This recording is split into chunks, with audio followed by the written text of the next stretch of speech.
আসসালামু আলাইকুম ওয়া রাহমাতুল্লাহ। আমি প্রথমেই দুঃখিত যে আসলে সর্দি লাগার জন্য আমার ভয়েসটা কেমন একটা ভাঙ্গা ভাঙ্গা শোনাচ্ছে।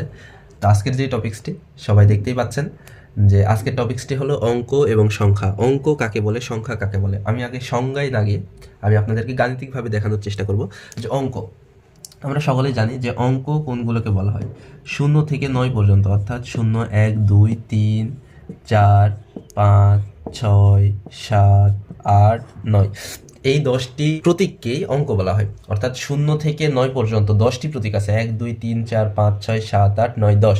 এই 10টি প্রতীককে আমরা অঙ্ক বলি। অর্থাৎ মনে করেন আপনার কোনো একটা জায়গাতে শুধুমাত্র 1 লেখা আছে, তার মানে আপনি ধরে নেবেন যে এইটা অঙ্ক। আবার ধরেন কোথাও 5 লেখা আছে, তার মানে এটা অঙ্ক। আচ্ছা, এবার তাহলে সংখ্যা কাকে বলি?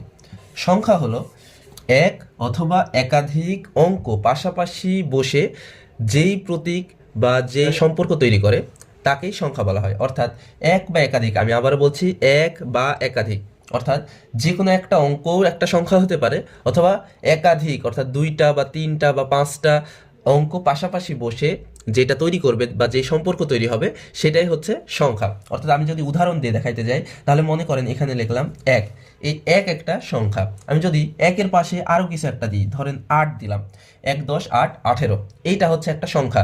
এবার বিষয় হচ্ছে এখানে এই 18 একটা সংখ্যা, এই সংখ্যাতে অঙ্ক কয়টি আছে যদি এই প্রশ্ন করা হয়, তাহলে আমরা বলবো 2টি। কি কি? এই যে 1 একটা অঙ্ক, 8 একটা অঙ্ক। সেম প্রসেসে আমরা যদি এখানে লিখতাম 1, 1, 8, 8, এখানে কয়টি অঙ্ক আছে? অর্থাৎ এটা তো একটা সংখ্যা, এটা নিঃসন্দেহে সবাই অলরেডি বুঝতে পেরেছেন, কেননা এখানে একাধিক অঙ্ক পাশাপাশি বসেছে। আচ্ছা, তাহলে এই সংখ্যাটিতে কতটি অঙ্ক আছে? 4টি অঙ্ক। কি কি? এই যে 1, 1, 8, 8, এই 4টি অঙ্ক পাশাপাশি বসে একটি সংখ্যা তৈরি হয়েছে, যে সংখ্যাটি 1188।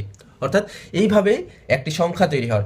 আমরা পরিশেষে একটা কথা আপনাদেরকে বলতে পারি, সেটা হলো প্রত্যেকটি অঙ্কই এক একটি সংখ্যা, প্রত্যেকটি অঙ্কই এক একটি সংখ্যা, কিন্তু প্রত্যেকটি সংখ্যা অঙ্ক নয়।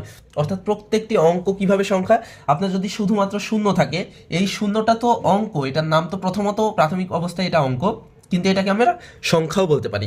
যদি শুধুমাত্র 1 কোথাও দেখেন, তো এটা প্রাথমিক অবস্থাতে তো একটা অঙ্ক, এই একটাকে আমরা সংখ্যাও বলতে পারি। আচ্ছা, মনে করেন এই 3 কোথাও আছে, তো এই 3 তো প্রাথমিক অবস্থাতে একটা অঙ্ক, এই 3কে আমরা সংখ্যাও বলতে পারি।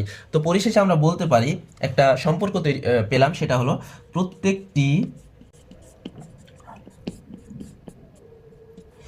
অঙ্কই